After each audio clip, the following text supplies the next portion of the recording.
Sheldon, is there anything you can tell us about the game time decisions, Bunting, Cash, if they're trending towards playing or not playing? Cash will play tonight, Bunting will not.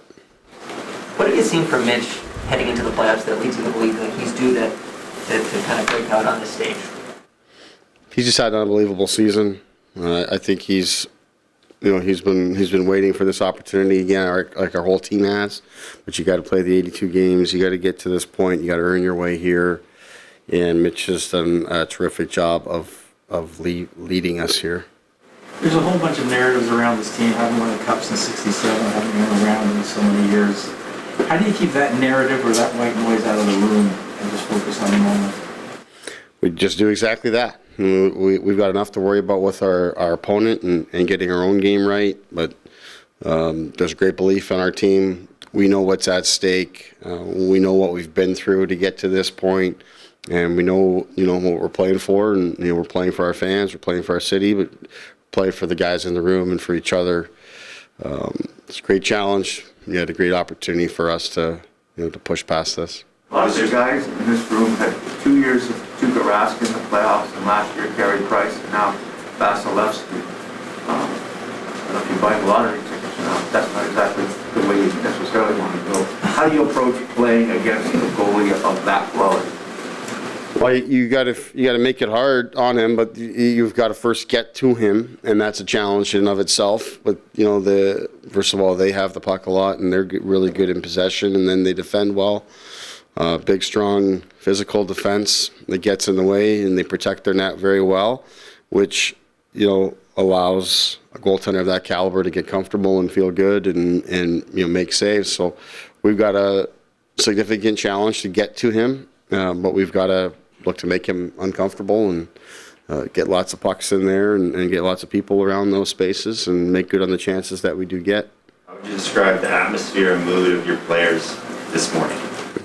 Excited, relaxed. I think they're just looking forward to playing. I think a lot of things. I think the maturity of our team, knowing that we've been building towards this, and then also just a quick turnaround. We've gone from game 82 to an off day practice, and here we are. So I think that in itself, there's not too much time to overthink this. We talked about our opponent and we prepared for them, but really it's coming to the rink and being ready to play a hockey game, knowing what's at stake, knowing we have to elevate our play and all of those things. But in a lot of ways, it's business as usual. Some players talk about how they get butterflies before games. Do you, especially, this is going to be your first playoff game with in the home rink with fans in the stands and that. Do you ever get those still? Yeah, you get excited for sure. It's you feel it's as the game is coming and building, and you walk out to the bench. It has a different feel, or I think it will have a different feel. That's one of the greatest things about being a coach, especially when you're a guy who's played, is it's as close as you're going to get to that feeling. So I certainly enjoy that. Wayne and Kyle have played in big games, physical games. Do you have to say anything to them, or do they know exactly where the line is and what they have to do tonight to be effective? Well, yeah, we talked to them, and I've talked to them a lot over the last number of weeks about what it is we need from them and what the expectations are. Part of what they bring, of course, is the physicality and the presence and the veteran experience and the poise that they have. But there's more to it than that, right? In particular, in Clifford's case, we found since Blackwell and Clifford have come in here, and as we tried to really get our fourth line to really come together, we're faster and we're more physical. We're more responsible defensively. Like, these are all things that come into play when we make the decisions on how our fourth line is going to look for game one here. But even over the last little while, I think our fourth line has been really good, and you can see someone like Cliff that's playing a really simple, hard, and competitive game, but doing it with pace and doing it while being responsible and reliable defensively. So that's a look we've gone with here today. But the group is going to be competitive and physical, and Simmer's going to bring that pace, and so we like the element that group will bring together. as a trio. And, I think that'll give our team some reliability when they're on the ice in terms of the pace, in terms of spending time on the offensive side. And it's going to be a give and take because their fourth line is going to look to do the same things. But there's really good elements on it that we've liked a lot. Difficult conversation to have with Jason Spezza to not play him. Yeah, it's not easy. I mean, you've got a veteran guy that's wants to win as bad or more than anybody and is given a lot here. He's going to factor in, for sure. But this is a pattern that we've been following, for quite some time here now, and we've liked the fact that the lineup's moved in and out. Our players have moved in and out, I should say, on that fourth line. But this is a mix that we like here for tonight. How much can you lean on the regular season series against Tampa at this point in your preparation? How much do you emphasize it? How much do you just see this as a fresh start? Well, the results I don't think are overly relevant. A couple of the games are really early in the season. Teams look a little bit different. There's 2 late games. 1 week we have a real good result and a great game, and when they have a great result and a great game. So the results don't focus too much on, but there's things inside of it, of course, how the two teams are playing, how they match up. You're just seeing yourself against them. It gives you some good indication, but I think the biggest thing about playoffs is that everything equalizes, right? In the regular season, when you're going through 82 games, sometimes you get a team when they're tired. They might have this guy hurt or that guy hurt, or they might be playing great or maybe not so well.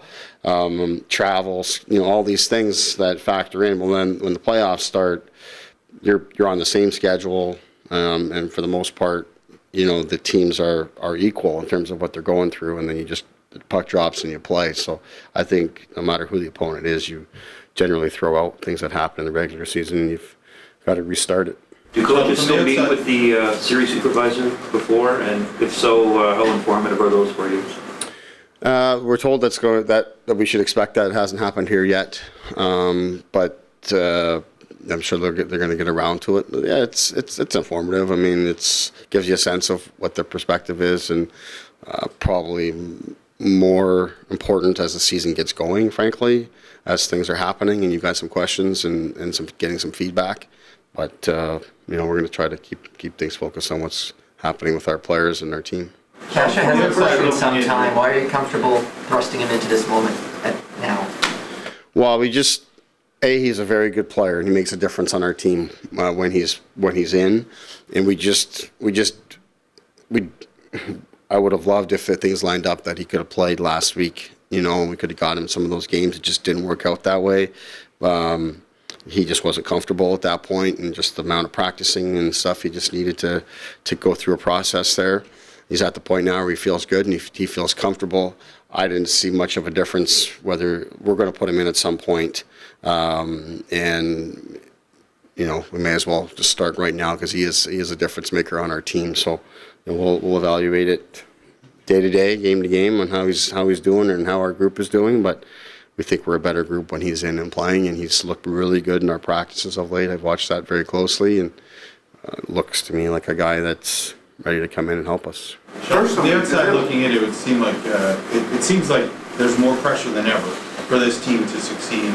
I mean, when you think about last year's disappointment, when you think about the expectations of the city, when you think about the fact that this group has not been able to get past the first round of the playoffs, do you feel that pressure inside the locker room? Do you feel like there's more pressure on the team this year to get past the first round and succeed in these playoffs? I think you can use any adjective you'd like. We look at it as expectation.